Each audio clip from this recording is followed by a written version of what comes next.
Hey guys, this is Jay with Jcoin, and today we're going to be talking about Charles Hoskinson and his Saturday Night Update, where he addressed the critics of the Cardano community. Hit that like button and subscribe if you're a big Cardano fan. They're on schedule, like September 12th. Good luck, everybody. It's a done deal so far. Everything's looking great. Everything's looking green, and we're having fun. None of these things matter to the critics of the project because they've already made up their mind about Cardano. They've already decided it's not real to them. It's a scam. It's a cult. They've already made up their mind. Doesn't matter. The critics of this project, for some reason, have decided it's a bad project. And that's okay. It's honestly okay. You know, as we march closer and closer to the most significant milestone in this project's history, I always wonder, I take a step back and ask, who are we doing this for? Are we doing this for the cryptocurrency space and the industry and accolades to get the love of CoinDesk and Cointelegraph and be able to go to the cocktail parties and have everybody pat you on the back and say, good work, you did it? Or are we doing this for the world, everybody else? See, the cryptocurrency industry, small, it's petty. It's filled with a lot of small, petty people who got really rich really quickly. And because they did, they think they're smart, even though they don't realize that they're actually just lucky. Charles goes on to reiterate that he is not a fan of the outrageous price predictions and valuations, and explains why the peer review process is so important to the Cardano protocol. These insane valuations. We had a media organization, CryptoGrape, that said I said that ADA is going to be $150. You know what their source was? A YouTube impersonation video of me. They just took the title of the video. It was one of those giveaway scams. And they published a whole fucking article on it. And this is what counts for journalism in our industry. Why do we care about the peer review process? Above and beyond, it creates something that's right more often than it's wrong. We care about it because there's no ego in it.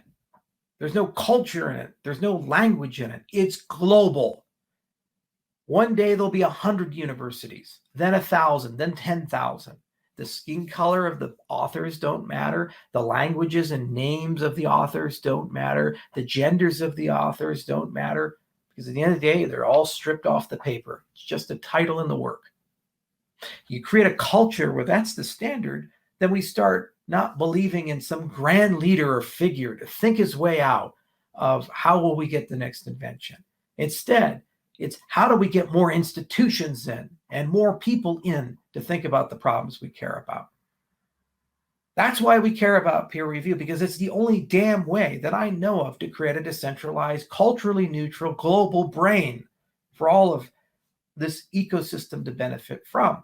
Charles also took some time to talk about the importance of changing the way that human society functions, and even took some shots at the public's obsession with U.S. politics. We spend so much time complaining about 87-year-old senators who don't know their heads from their ass and probably have difficulty getting dressed without help, that we ignore the fact that there are literally billions of people right now who are globalizing, and they currently have no preferences.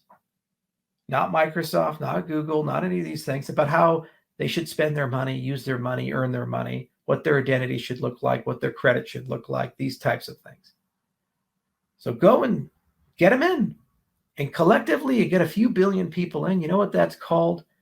That's called changing the entire fabric of human society, especially if the system they're in happens to produce more value than the legacy system. Over time, they become richer. They become more competitive. And the only way the legacy system can compete is to become like the new system. And at the end of the day, the mission is the same. Improve the systems of the world. Make the world a better place. Make it better for everyone, everywhere, especially the poorest amongst us. Find ways to get it there. Is it easy? No. But why do we do it? Because it's not easy. We do these things because they're hard.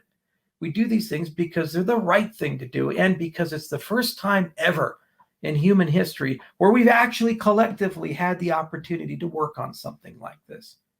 Charles ended his rant by thanking his supporters and telling his haters that they can either hop on board or watch Cardano continue its progress from the sidelines, as he has no plans of going anywhere. You know, I'm accused of many things. Lack of humility, narcissism, rah, rah, rah, rah, rah. They say all these things. Sure, I'm kind of an arrogant guy, fully admit it. And sure, I have plenary flaws in my life. But at least I'm self-aware enough to know that for me to be successful, I have to work with other people. And I have to get along with other people. We have to find ways, even if we dislike each other, of making it work for the greater good. If not my company, then the products we work on, if not just because the world deserves such a thing. For my part, it has been a privilege and continues to be a privilege being here and working with all of you, thinking with all of you. It is beyond any wild dream I had at any juncture in my life that I'd have the opportunity to be right here, right now, at the ground floor of something very special. Every single person in this movement, even the ones who don't like me, I love all of you and I value all of you. And I think you guys have really changed my perspective on how the world works and my hope for the world. I was a pretty pessimistic kid when I was younger. I was surrounded by this belief that the world couldn't be changed and it is what it is. And the best you can do is try to carve out a small place to hide from the badness and insulate yourself from it.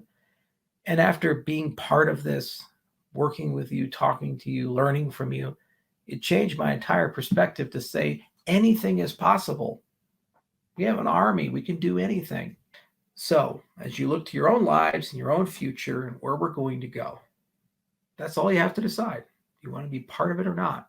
If you want to be part of it, this is one of the core industries that's going to do it. It's not the only one. There's a few dozen floating around that really will change everything. But this is definitely one of them. It has one of the lowest barriers to entry, and it's front and center for everything.